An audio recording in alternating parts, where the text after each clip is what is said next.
I think this is what we misunderstand the most. We think that there's a universal source that can give or deny something to you, that Mm, it is not all loving, that it is not all inclusive. And so it says, well, I don't like Marcia today, but I like Elisa. So Alicia, I'm going to allow her to have this favor that I'm not going to give to Marcia. And mm, that's just not the way it works. We all receive the same energy of blessing and acceptance and love and support. It is up to us to be open and receptive to that blessing so that we can put it to work in our lives. yeah.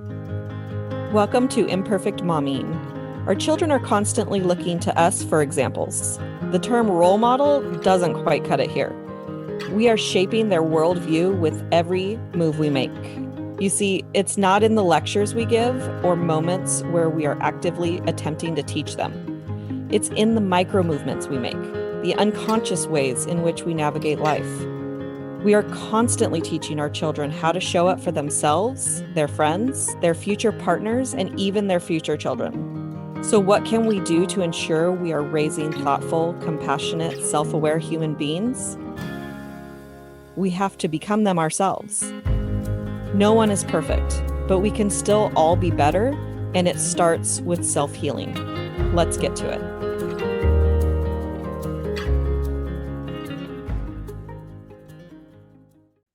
Welcome back to Imperfect Momming, and we have a very special guest today, Dr. Marcia Martin. Welcome to Imperfect Momming. Thanks so much for having me. I'm excited to be here and help mothers recognize that they are perfect. Mm, I love that. So tell us who you are and what you do. I'm with the Heart Healing Foundation, and the purpose of the foundation is helping people to recover from abuse and trauma by clearing and healing the energetic heart space. And we do that with the help of the angelic realm.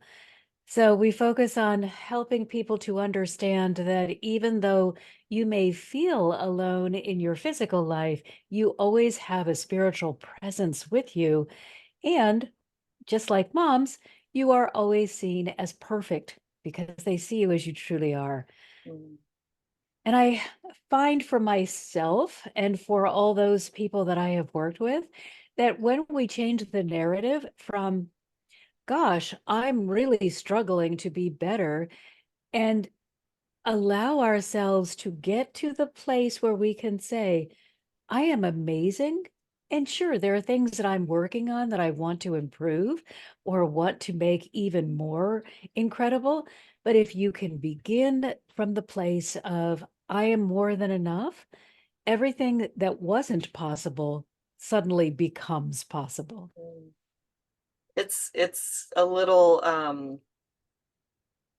I don't know what the word is, aligned that we're talking today because on my way to home from dropping my son off, my friend of mine was texting me about a woman that she had met who uses, crystals and whatnot to help with anxiety, and how she was led to that person. She's like, I felt this pull to go this other direction that I don't normally go. And I was like, well, those are your guides that were pulling you in Yes. that direction. And so it's like I said, aligned that you're here today talking about this. And I remember my own first experience with what you're talking about when I heard a meditation from Abraham Hicks on YouTube. And it was, you are exactly where you're supposed to be.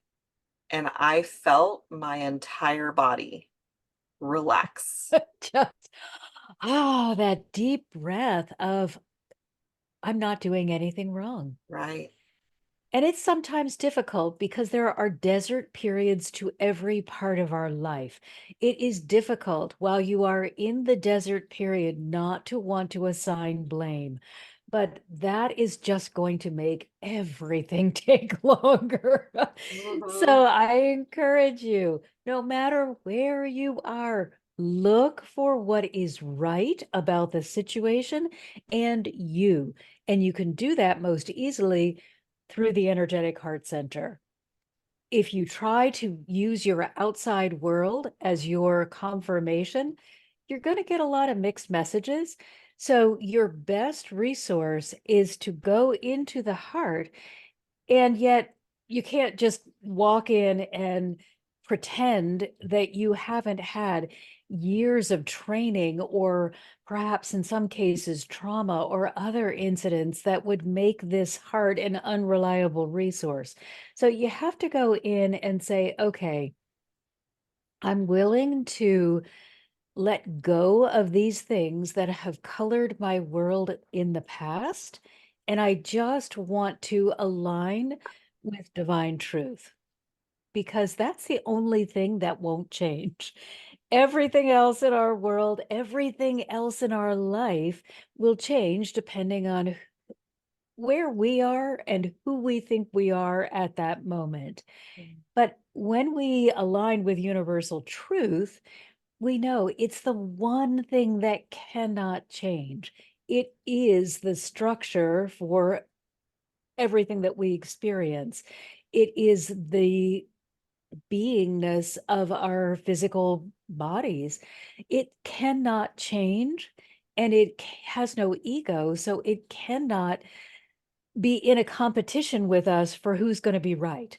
So Mm. you just get this direction, this guidance that only wants you to do well, only wants to see you happy, to be overflowing with joy, to be able to tap into what feels good and stay in that place to grow.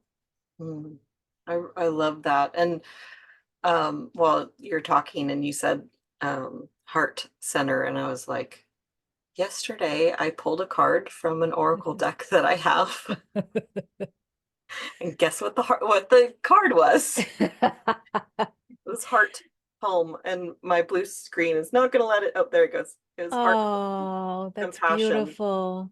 And I like everything you were saying was matching up with that card. And so in case some of my listeners are not familiar with the heart center, is there something that you can, like, how would you explain that to somebody that doesn't know what that is, what that means? Okay, great question.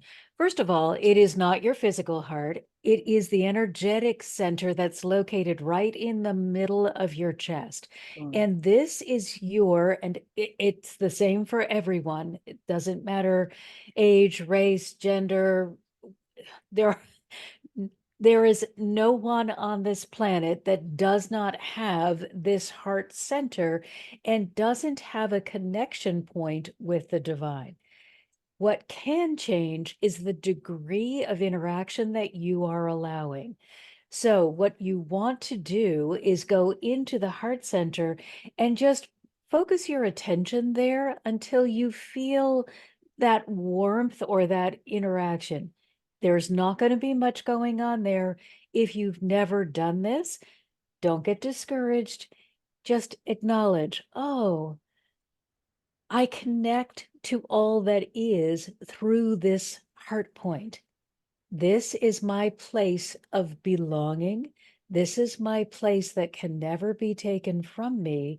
This is my understanding of all that I could be through my connection with all that is. And then as you spend time being in this place of connectivity, you will encourage more and more interaction. You will begin allowing yourself to interact more with what's here rather than what is out in the world.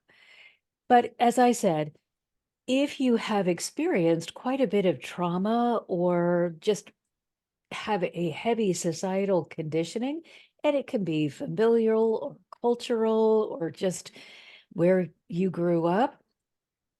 That is all going to make it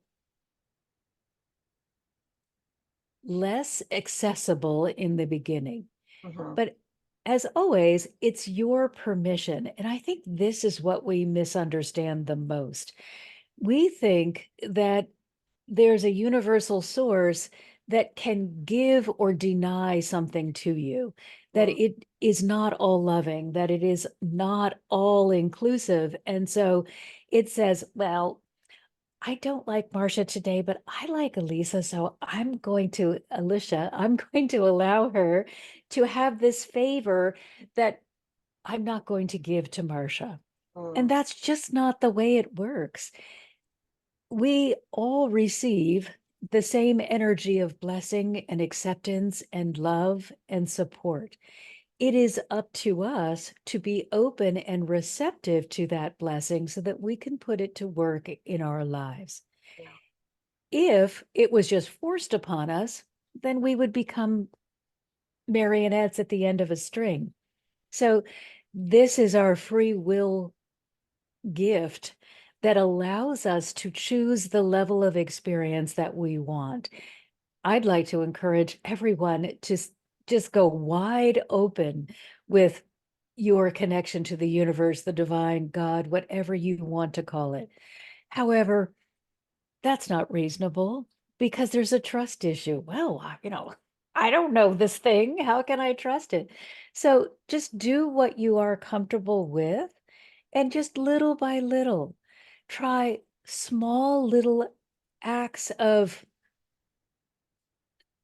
small little wishes that where in which you can test the waters to see what you're comfortable with. So, a great example is always something that really doesn't change in any way, shape, or form how your life is moving forward. So, something little like getting to the traffic lights when they're green, or finding a parking spot that you desire, as opposed to one that's in the far corner of the parking lot, or just any kind of little event that could make your life a little easier, a little more in flow, but isn't going to change things dramatically. So you don't want to begin, oh, I am going to connect with my heart center. And the first thing that I need to see change in my life is that I get this promotion that I'm not qualified for. Mm. You know, Yeah, it's too big of a leap.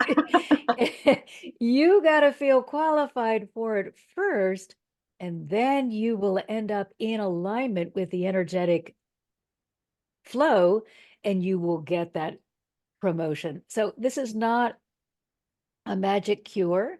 This is still requiring you to step up to where it is.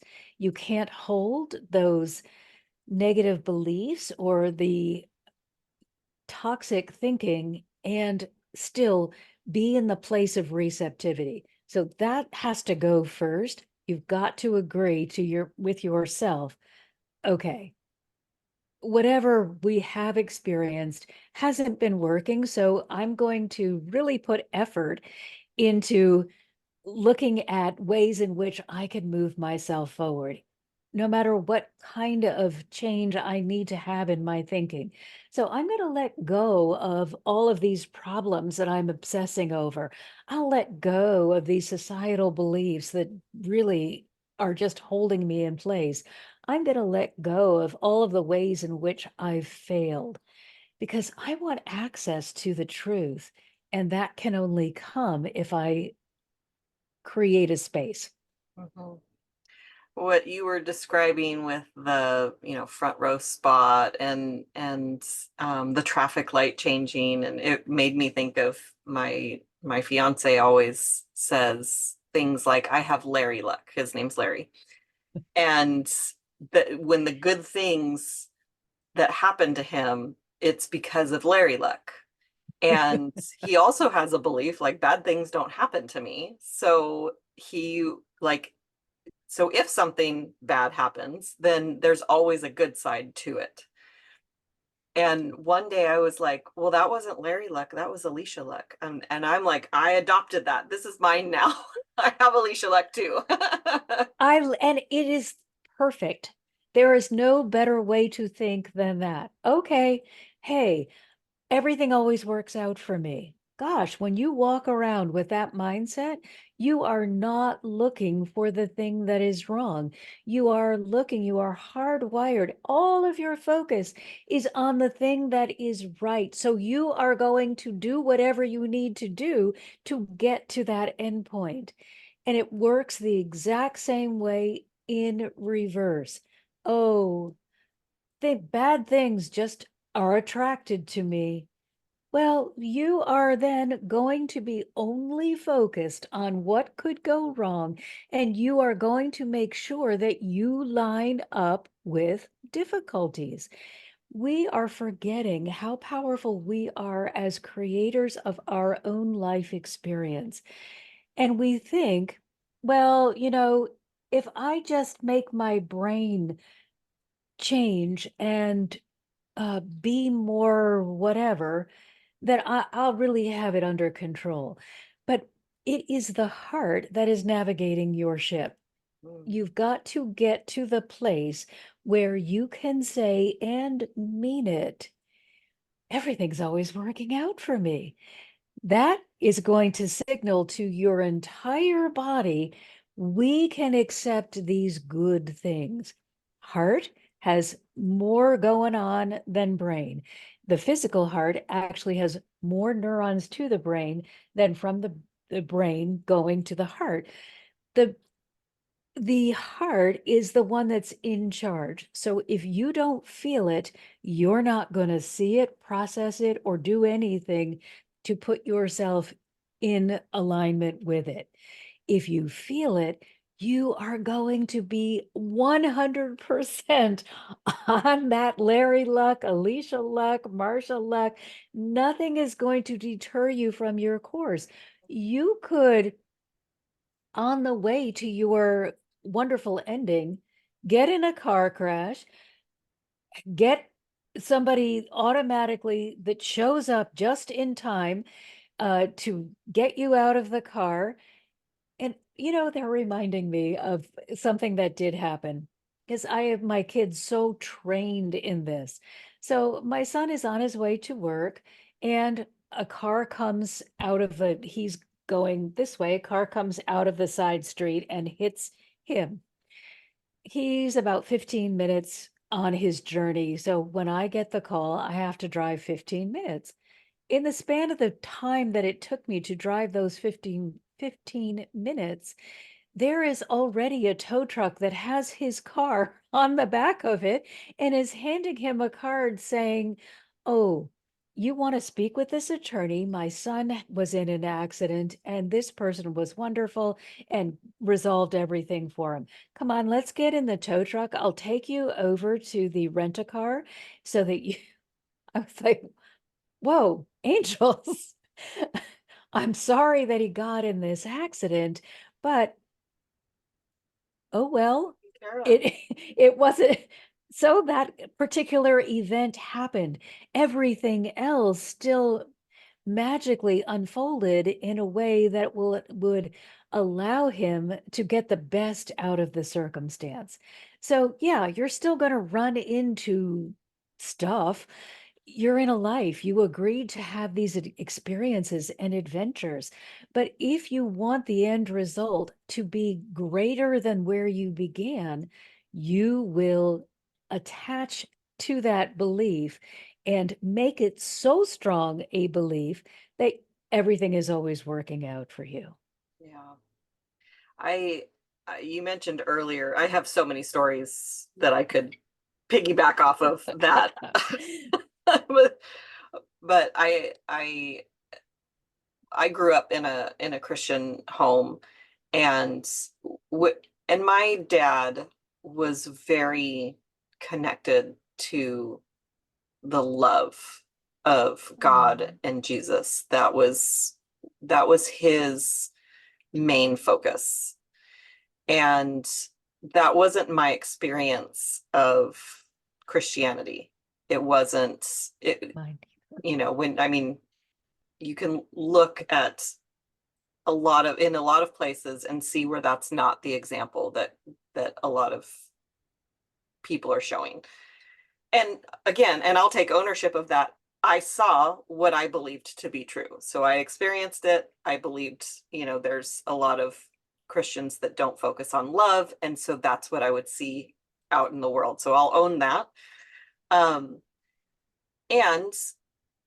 I pulled away from the Christian religion, and I kept saying, I just have my own relationship with God.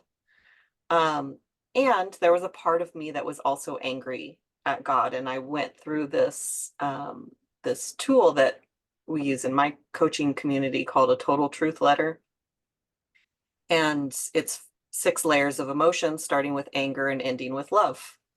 Oh. And I expressed my anger, and what became evident as I was going through these emotions was that my anger actually wasn't at God. It was at organized religion. It was at these experiences that I'd had. And so it kind of pulled, it's something that people can do, and you can Google total truth letter. If you're in this position where you have this negative connotation to God, or you've had negative relationships with religion, it's a really powerful exercise to go through. And that's a good step towards connecting to that universal love. But So most importantly, let's remember God and religion are not synonymous. right. I grew up in that same home, except nobody had the love connection. They all had the duty, and I was like, this is really not very fun. And I've got an angry God sitting in a chair waiting to throw lightning bolts at me when I screw up, and I seem to always be screwing up. So, why would I want to have anything to do with you? Mhm. Well, the God that I know, the God that I love, first of all, is not just male, but male and female, all encompassing. And the God that I love loves me without judgment and Mm. loves everyone without judgment, but has nothing to do with religion. Yeah. And so, yes, free yourself of any kind of conditioning. If religion is working for you, by all means, keep it. Use it. Let it be a wonderful conduit to the divine. But please don't allow it to be preventing you from a relationship with the divine. Your relationship must be personal. It cannot be something that works for someone else. It is you and God. That's it. Yeah. And it doesn't matter who you are, what you may have done or not done. This connection exists and will always exist and is always open. You can't eliminate it. You can squeeze it so that there's only a small amount, but it's what's keeping you here in this physical body. It's what is operating your physical body. So it's going to continue until you no longer require the physical body, and then you will have a huge connection when you are completely energetic, because you'll be able to see all that you are missing as a physical being. But while you're here, you've got the connection. Make the greatest use of it that you can, because it's going to be the difference between a life that may be mediocre and a life that is filled with joy. And I don't mean ha ha all the time. I mean a life that feels good, because you are not being in a place where your first and last reaction is to be critical of who you are or what you might have achieved. Yeah. there's definitely this feeling of, if I do good, then I am good. If I do bad, I am bad. And it's in the water, it's in the air, and we're picking it up everywhere that we go.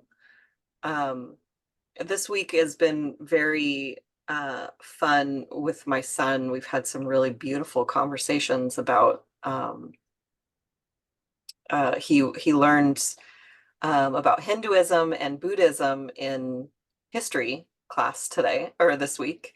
And he came home on Tuesday and he's like, Mom, I really like this second principle of Buddha, and he goes, but Mom, is it okay to believe in Buddha and still be a Christian, and like I just don't want to go to hell. I'm like, oh Oh, honey. It's just so it's beautiful, and it's letting me know where what messages he's picked up already. And yes. so we can so now I'm telling him, well, you're not going to go to hell because I don't believe that. And I mean, honestly, when we look at who God is, it is incomprehensible that there would be a place of punishment. That is something that the ego doles out. That's something we assign to ourselves because we feel badly about a choice we may have made or an action we may have taken. So we don't need we Yeah. don't need further punishment. We're doing a really good job of it right now. We need reasons to celebrate, and that is what the divine provide for you. They only see you as perfect. They only see your potential and your ability to do and be anything that you want to be. You're the one that is putting the limitations on it and assigning yourself labels like not enough or unworthy.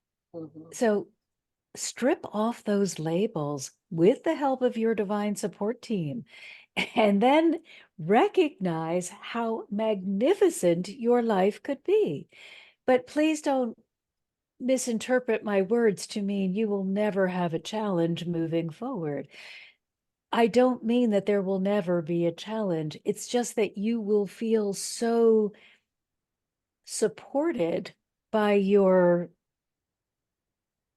strength that the challenge will be exciting rather than end of the line.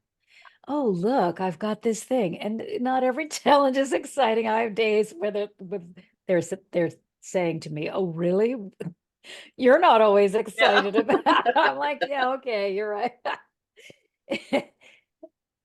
There will be a part of you that recognizes you're only getting the challenge because you're ready to grow larger, or you are repeating a challenge because for whatever reason you just got stuck and you need to keep revisiting this circumstance, and usually it gets bigger and bigger and bigger, so that you have the opportunity to choose the affirmative rather than the negative. Yeah. And choosing the affirmative is choosing love, choosing you, saying, I deserve this.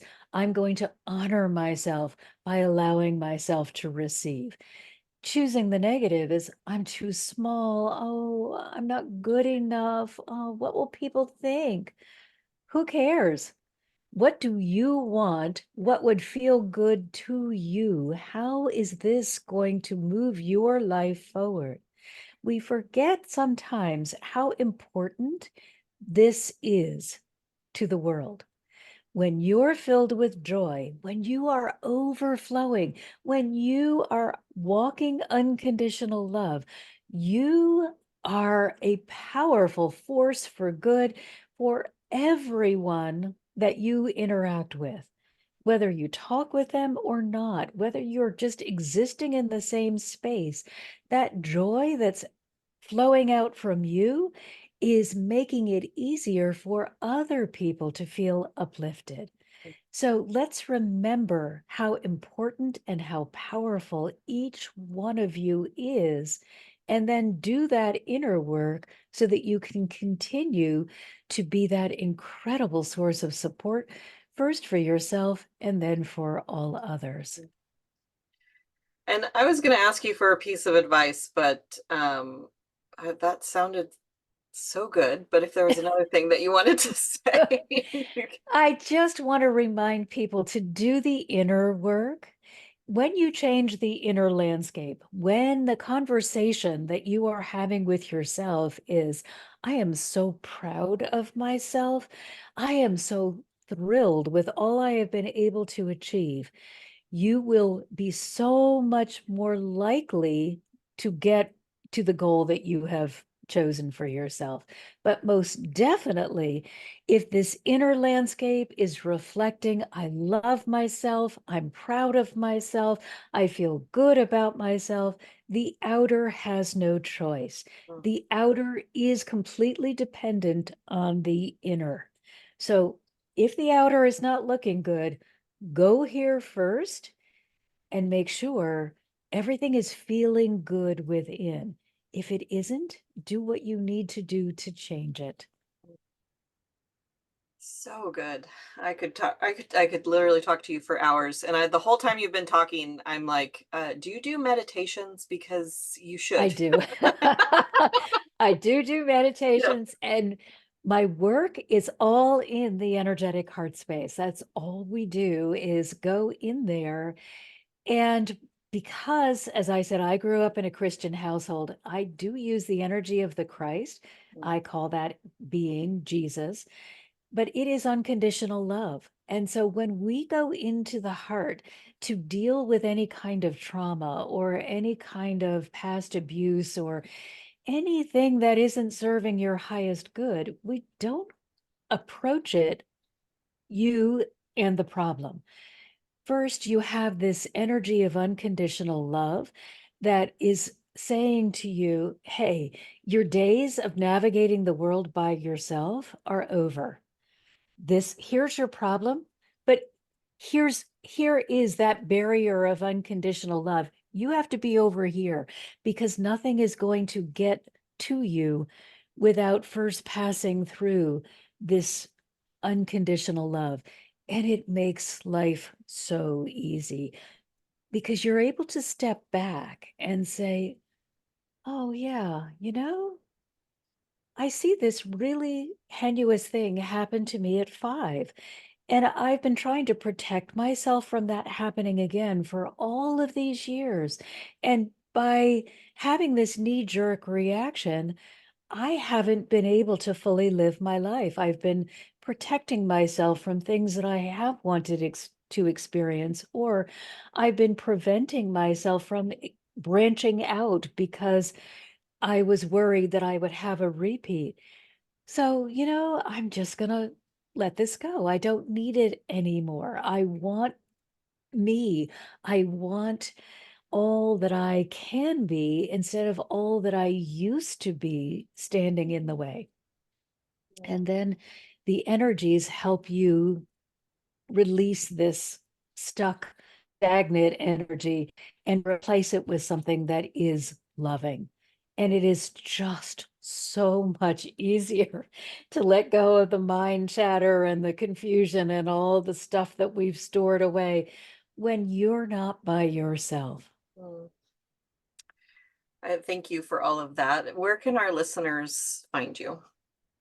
We are now a nonprofit foundation. It's the hearthealingfoundation.org. And I didn't ask you if there was a book that's been instrumental in your personal development journey, but if there is one. Oh, so many. Right. So many.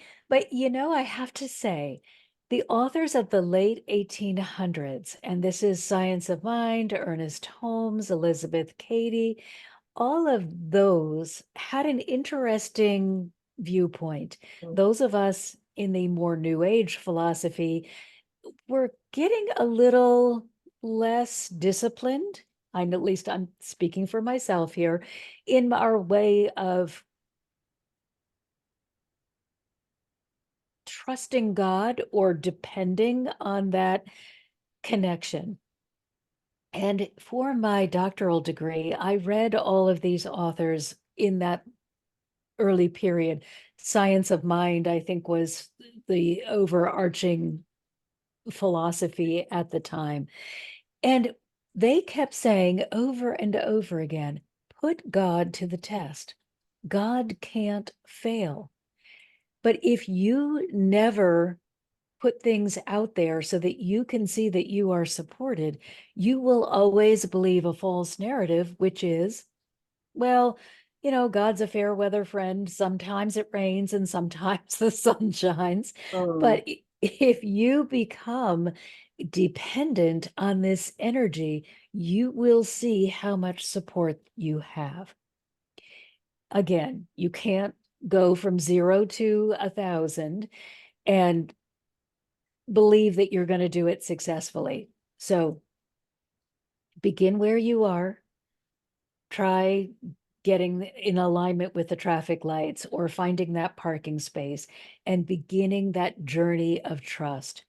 But continue to ask yourself to trust more and more and more, which means you have to be more and more open, more and more willing to take that guidance and direction and act on it.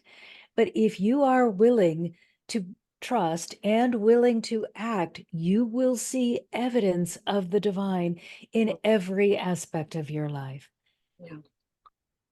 Thank you so much for everything that you've said and pouring into our guests or our listeners, and for being my guest and Thank you. pouring into me.